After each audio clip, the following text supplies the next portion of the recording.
Hello students, welcome to all of you. आज हम समझने की कोशिश करेंगे कि फसल ऋतुएं क्या होती हैं, फसल ऋतुएं कितने प्रकार की होती हैं।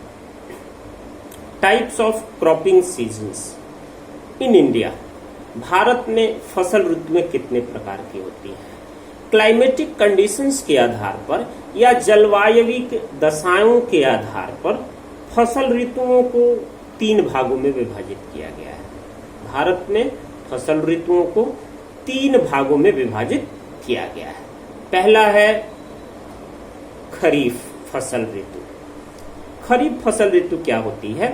सामान्यतया खरीफ फसल ऋतु वर्षा आधारित होती है।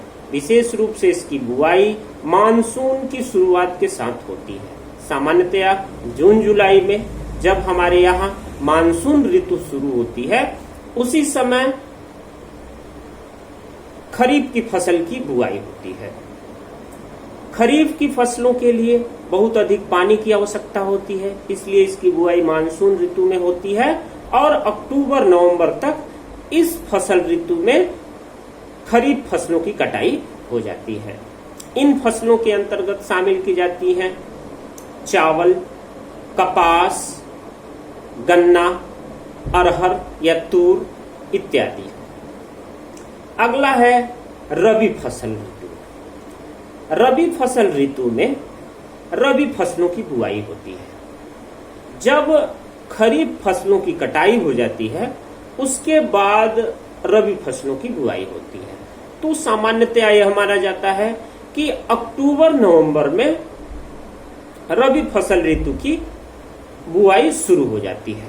रबी फसलों की बुआई शुरू हो जाती है और मार्च अप्रैल तक इसकी कटाई शुरू हो जाती है। अर्थात बुआई के समय में इसमें तापमान हल्की तापमान होना चाहिए। कहने का मतलब कि मौसम में गर्मी होनी चाहिए और फसल की कटाई के समय भी हल्की गर्मी होनी चाहिए फसलों को पकने के लिए। और इन फसलों के विकास के लिए तापमान में कमी की आवश्यकता होती है। तापमान कम होता है और इन फसलों में विशेष रूप से गेहूं, जौ, चना, मटर, सरसों इत्यादि फसलों को शामिल किया जाता है। अगली फसल ऋतु है जायद। जायद की फसल खरीफ की बुआई के पहले और रबी की कटाई के बाद, अर्थात अप्रैल मई का जो महीना होता है, विशेष रूप से आधे जून तक का महीना होता है, उसी में जायद की फसलों की बुआई होती है। जायद की फसलों में कुछ सब्जियां शामिल की जाती हैं। ककड़ी, तरबूज, खरबूज इत्यादि को शामिल किया जाता है। और यह जो है खरीफ की बुआई के पहले और रबी की कटाई के बाद का जो संक्षिप्त पीरियड होता है, जो संक्षिप्त काल होता है, उसी में इसकी बुआई होती है और कम समय में ही यह फसल तैयार हो जाती है। प्रिय छात्रों, यह जो फसल ऋतुएं हैं, यह केवल और केवल नॉर्थ इंडिया के लिए है, उत्तरी भारत के लिए है। दक्षिणी भारत के लिए इन फसल ऋतुओं का बंटवारा नहीं है। दक्षिणी भारत में एक प्रकार की क्लाइमेटिक कंडीशंस पाई जाती है, ट्रॉपिकल क्लाइमेटिक कंडीशन। विषुवत रेखीय जलवायविक दशाएं पाई जाती हैं।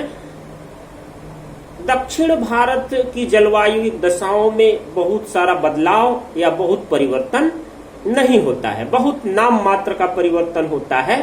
चूंकि जलवायविक दशाओं में परिवर्तन दक्षिण भारत में नहीं होता है, इस कारण से वहां पे फसल ऋतुओं का बंटवारा नहीं किया गया है। यह फसल ऋतुओं का बंटवारा केवल और केवल उत्तरी भारत के लिए है, क्योंकि उत्तरी भारत में मौसम तेजी से बदलते रहते हैं और क्लाइमेटिक कंडीशंस या जलवायुविक दशाओं में परिवर्तन की वजह से इन फसल ऋतुओं का बंटवारा किया गया है। जहां तक दक्षिणी भारत की बात है, तो दक्षिणी भारत में ट्रॉपिकल क्लाइमेटिक कंडीशंस होने के कारण उष्णकटिबंधीय जलवायु दशाएं होने के कारण, उष्णकटिबंधीय जलवायु दशाएं क्या होती हैं? उष्णकटिबंधीय जलवायु दशाओं में गर्मी ज्यादा होती है, तापमान हमेशा हाई रहता है, तो भूमि की फर्टाइलिटी या उपजाऊपन के आधार पर यहाँ पर ट्रॉपिकल या विषुवत रेखीय फसलें एक साल में कई बार उगाई जा सकती हैं। पानी की उपलब्धता और अन्य चीजों के सहयोगपूर्ण होने के बदौलत जो है यहाँ पर एक ही फसल को एक साल में 2 या 3 बार उगाया जा सकता है। तो सामान्यतया यहाँ चावल की फसलें कई बार उगाई जा सकती हैं और यह कंडीशंस बंगाल में भी देखने को मिलती है। बंगाल में भी जो है चावल की फसल को 3 बार उगा लेते हैं, जिसे अमन, औस और बोरू कहते हैं। तो यह तो हुआ हमारा फसल ऋतुओं का वर्गीकरण। अब हम समझने की कोशिश करेंगे कि भारत में कृषि कितने प्रकार की होती है।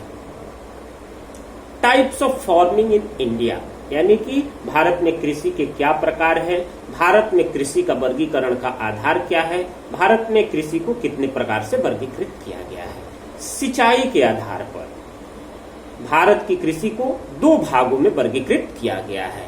पहला है सिंचित कृषि, दूसरा है असिंचित कृषि, यानी कि इरिगेटेड फार्मिंग या रेनफेड फार्मिंग। इरिगेटेड फार्मिंग का तात्पर्य है सिंचित कृषि। सिंचित कृषि क्या होती है? सिंचित कृषि एक ऐसी कृषि होती है जहां पे हमें फसलों की सिंचाई की सुविधा उपलब्ध होती है, सिंचाई के साधन उपलब्ध होते हैं। सिंचाई के साधन बहुत सारे हैं हमारे देश में, जैसे नहर, कुआं, नलकूप, तालाब इत्यादि सिंचाई के साधन हैं। तो उन क्षेत्रों में या उस भूमि में जहां सिंचाई के साधन मौजूद है वहां सिंचित कृषि की जाती है। सिंचित कृषि भी 2 प्रकार की होती है, प्रोटेक्टिव इरिगेटेड फार्मिंग और प्रोडक्टिव इरिगेटेड फार्मिंग, अर्थात सुरक्षात्मक, इसको हिंदी में कह सकते हैं, हो सकता है हिंदी की टर्मिनोलॉजी थोड़ी सी अलग हो सकती है।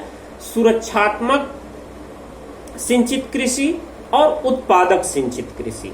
सुरक्षात्मक सिंचित कृषि क्या होती है कि जब हम फसलों में सिंचाई सुरक्षा के पॉइंट ऑफ व्यू से करते हैं, सुरक्षा इन द सेंस कि यानी कि फसलों को सुरक्षा प्रदान करने के लिए, फसलों को जीवित रखने के लिए जब हम सिंचाई करते हैं तो उसे प्रोटेक्टिव इरिगेटेड फार्मिंग कहते हैं। ऐसी कृषि उन क्षेत्रों में की जाती है जहां पे वर्षा का जल उपलब्ध होता है लेकिन वह अपर्याप्त होता है, उसके आधार पर केवल फसलों का उत्पादन नहीं किया जा सकता है, इसलिए जो है सिंचाई की आवश्यकता होती है।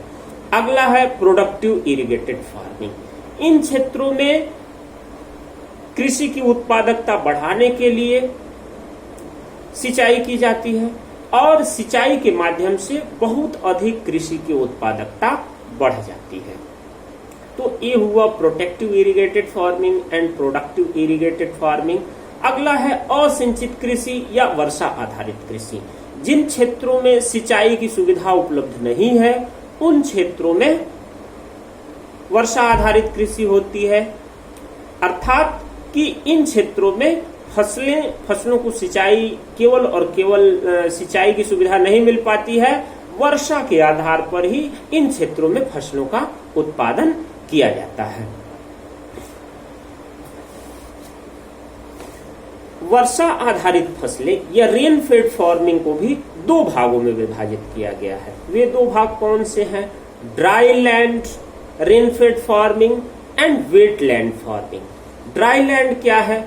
शुष्क वर्षा आधारित कृषि। शुष्क वर्षा आधारित कृषि का तात्पर्य क्या है कि इन क्षेत्रों में 75 सेंटीमीटर या उससे कम वर्षा होती है, यानी कि जहां पे वर्षा की मात्रा कम होती है उन क्षेत्रों में जो कृषि होती है उसे ड्राई लैंड फार्मिंग कहते हैं या शुष्क वर्षा आधारित कृषि कहते हैं। इन क्षेत्रों में विशेष रूप से फसलों के रूप में ज्वार, बाजरा इत्यादि जो सूखा सहन करने वाली फसलें होती हैं उन्हीं की बुआई की जाती है। अगला है वेटलैंड फार्मिंग। वेटलैंड फार्मिंग का तात्पर्य क्या है कि ऐसे क्षेत्र जहां सिंचाई की सुविधा विकसित नहीं हुई है लेकिन वहां पे वर्षा की मात्रा भी बहुत ज्यादा है, इन क्षेत्रों में चावल, गन्ना इत्यादि फसलों को आसानी से उगाया जाता है और इन क्षेत्रों में वर्षा की मात्रा अधिक होने के कारण इन क्षेत्रों में बहुत ज्यादा बाढ़ आती है और यहाँ पे मृदा अपरदन भी बहुत ज्यादा होता है। Thank you so much.